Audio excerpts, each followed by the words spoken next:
Hey, welcome back to the channel, everyone. Wanted to get into another video with some insight. Couple things I wanted to go over to start with is Bitcoin and Litecoin and the cryptocurrency market in general. I think right now we're seeing some capitulation, and I have a feeling we will continue to do so with that. There will still be a bit of some sell-offs, especially with altcoins and those kinds of things, because um, when there's risk off environment, usually altcoins will not thrive. It's just the way it usually is. So, with that being said, the total 2 and total 3 charts do not look that good.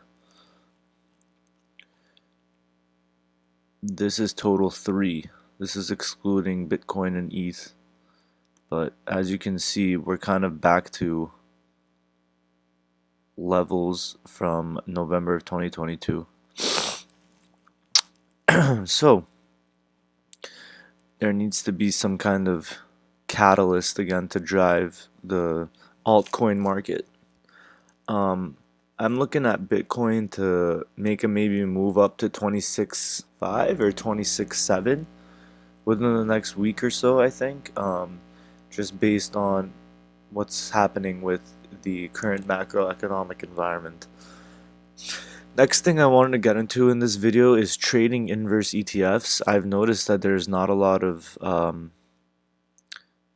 information online with these kinds of trades, and the reason being is probably this is very risky type trading right here.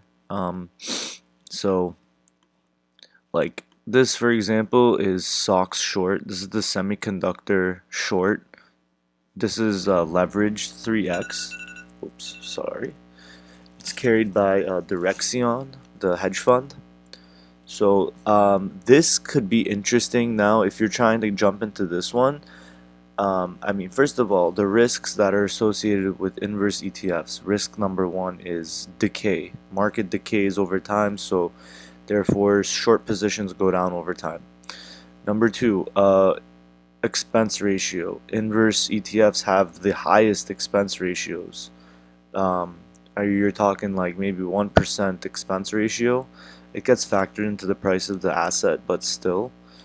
Um, and then the third risk would be it doesn't always do what it's supposed to do. Like, for example, like I mean, it doesn't meet the objectives by set by the hedge fund for whatever reason. I mean, because these things run off derivatives, market futures, and all these other things, and so therefore, when they reset the books every day, sometimes it's not exact for the trading.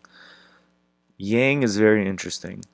If I were you and you were trying to short, I would just kind of take out margin. I know it's risky, but you don't have to really worry about the associations with inverse ETF trading. I mean, one thing that is good is you don't have to cover a margin, but at the same time, these products are not meant to be held for a long time.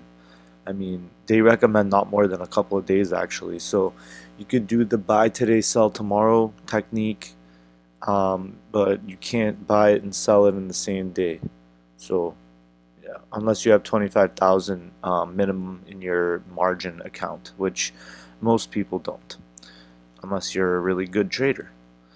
So Yang is very interesting because it's been trading in this parallel channel since basically the beginning of the year. So I'd be throwing the kitchen sink at Yang at $8, buy orders at 8, and then I'd have sell orders ready for 12 or $13. Not financial advice, just based on the chart if you look at it. So Yang is interesting because it's got the China, it's the China 3x inverse, and they carry, I think it's 18 of the biggest companies in China. I don't have the paper in front of me right now, but you can do your own research and look it up and see which actual companies they're shorting. Another one is the SPXU, which is the S&P 500 inverse ETF. Again, this is 3x, just like Yang and SOXS. It's leveraged 3 times, which means you'll either make 3 times your money or lose 3 times your money. Then you have I have a couple of other ones here. SARK. It's the short innovation for the ARK. So it's like if you're trying to short ARK, you could do it. You could use this inverse ETF to do so. Now, they're risky. I mean, whether they're inverse ETFs, any kind of leveraged ETF is risky. I mean, you'll lose 3 times your money or make 3 times your money. It's just the nature of the game. So, just know there's risks associated with these kinds of trades.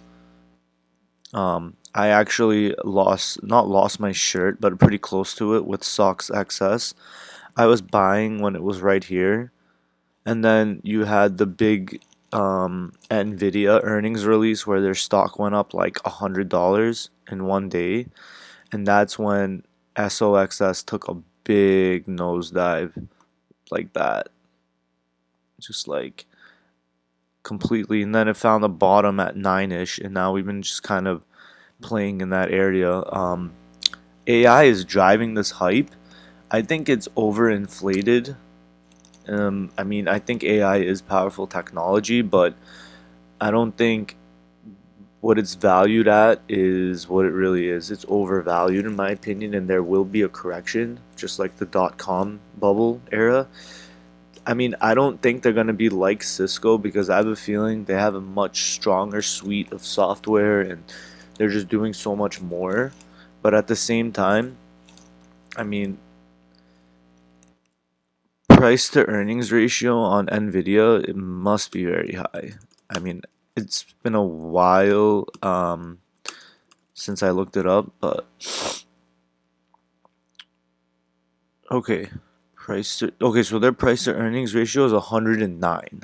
So that's significantly overvalued in my opinion, overbought. Um, I want to see what Yahoo Finance ranks it at. It has to rank it at overvalued. I mean, what else? Let's see, NVDA. Ah, see, overvalued. Yep. But at the same time, pretty impressive stats. It's not showing the screen here, but if you wanted to look up that, you could just do this. There you go. It's been an interesting year for Nvidia investors, that's for sure. But I wouldn't get too comfortable yet because there seems to be a little bit of a sell-off going on here.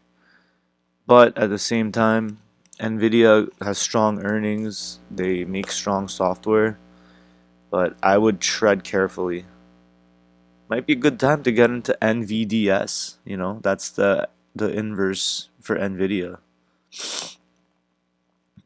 This one's leveraged 1.25x, so you can 1.25x your money. So, I mean, you make a little bit, but I guess the less risk on certain things, the better. This just had a reverse split. So, like I said, if you're trading these kinds of ETFs, I'd be careful. I'm also going to give a quick Litecoin update. We are seeing a lot of sell-offs, and I have a feeling this is just the beginning. Um, I think we're gonna head into the $50 area, which honestly would be great, because that would be the price that I basically started buying Litecoin at. $50. I mean, the fundamentals are there, man. The transaction fees are so low compared to Bitcoin. I mean, it only makes sense as, I mean, I'm not saying we're gonna pay with Litecoin, but I mean, low transaction fees makes things a lot easier. If we continue down this trend line, oof, tough days ahead. Um, I'm thinking that once there is some kind of faith restored in the crypto community, because right now there's just, the narrative is not there. It's not like 21 where people were rushing to buy SHIB and Doge and all that stuff. Like, people don't have that kind of money anymore. Back then, we had all that stimulus. We had all that government printed money, which was great for certain people. But then, I mean, people like me realized that it wasn't good for the economy in the end, because it drove up inflation to an insane level. Quantitative easing exploded. If you ever want to check that out, just look up the M1 money supply, and it'll show you a chart of when they started printing more, stopped printing, they started to press again. So this could be a real thing. That's why I like the cryptos, like Litecoin, Bitcoins with fixed value. With fixed numbers of coins. You can't add more. You can't take out. There's a deflationary aspect to it. That's great. Like, the dollar is the opposite of that. So everyone, just be careful. I'm looking for Litecoin to go down to maybe 55 and 56 this month, just because the halving narrative is not good right now. Like, I mean, it's good for the supply, but I think miners are selling supply off too to cover to cover losses due to the lack of revenue, because the mining block reward got trimmed in half. So yeah, but I don't have to get into that with you guys. You know all about that. But just trade carefully. You know, don't fall in love with too many trades. Just be careful. Yeah, mitigate your risk. Always have a exit plan. It's important. I hope you all have a lovely day. Thanks for tuning in again. Take care.